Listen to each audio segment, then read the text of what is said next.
The Canadian Grand Prix gave us great racing as Max Verstappen claimed yet another race victory. However, it wasn't the easiest of wins. The Ferrari car of Carlos Sainz made life difficult for him in the end. Lewis Hamilton took the final podium spot on a track where he got his first ever Formula 1 win 15 years ago.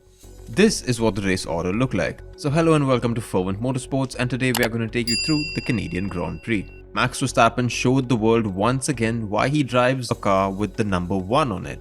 He started the race in P1 and after the first round of pit stops he still held on to the lead.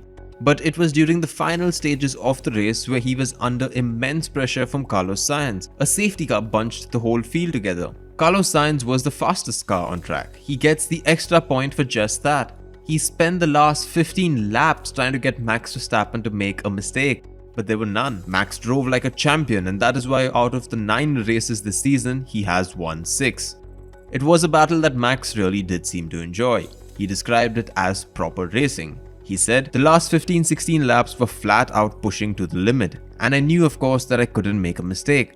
But it was good racing, and it was more enjoyable to be able to really push in a Formula 1 car instead of just saving your tires.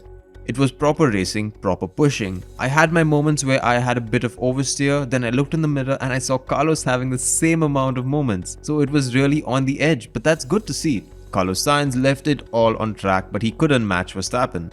He said, "It was a close couple of times. It's a shame, but at the same time I will take the positive and know that today the pace was there. I was feeling at home and I was able to push Max to the limit." He added, "It gives me confidence for the future. It's a shame that when I had the best pace, the win didn't come, but it was still very good."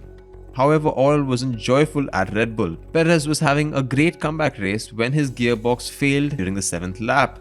He was forced to retire.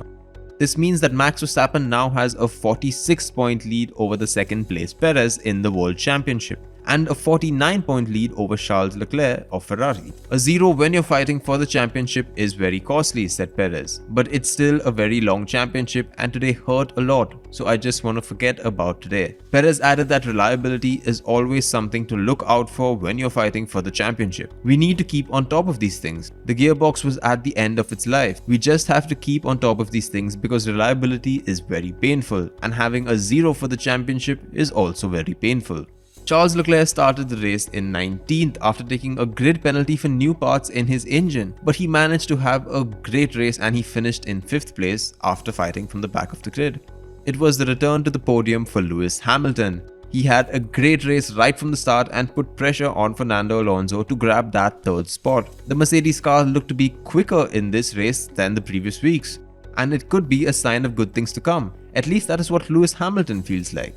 He said, "It was honestly one of the best feelings of the year to be back, especially in Montreal where I got my first win 15 years ago. And to be back up there, to feel the atmosphere and the crowd was pretty special, in what was a complete turnaround from last weekend in Baku where he struggled to even get out of the car."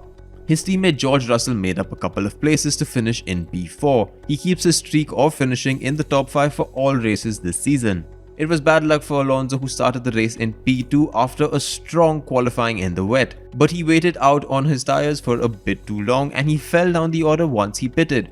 He finished the race in 7th, just ahead of his teammate Ocon in 6th. But after the race, Alonso received a 5-second penalty for weaving on the straight while trying to defend against the Alfa Romeos. He fell down the order and finished in 9th. This meant that both of the Alfa Romeo drivers, Valtteri Bottas and Guan Yu Zhou, finished in 7th and 8th after an impressive race and some sharp overtaking. This is just the 2nd points finish of Zhou after he had unlucky moments in the previous races where he was running strong but he was forced to retire. It was also an unlucky weekend for the Haas cars. After starting 5th and 6th, both cars suffered issues and they could not score the points. Kevin Magnussen had front wing damage during the first lap, and after he changed his wing, he just fell down the order. Mick Schumacher was running strong in the points when he was forced to retire after an issue in his car. Lance Stroll put in an impressive drive to finish in the points during his home race. He finished in 10th and he later admitted that he did not have a faster car, but he had to do some smart defending. The gap between Red Bull and Ferrari now stands at 76 points, while Mercedes are just 40 points away from Ferrari.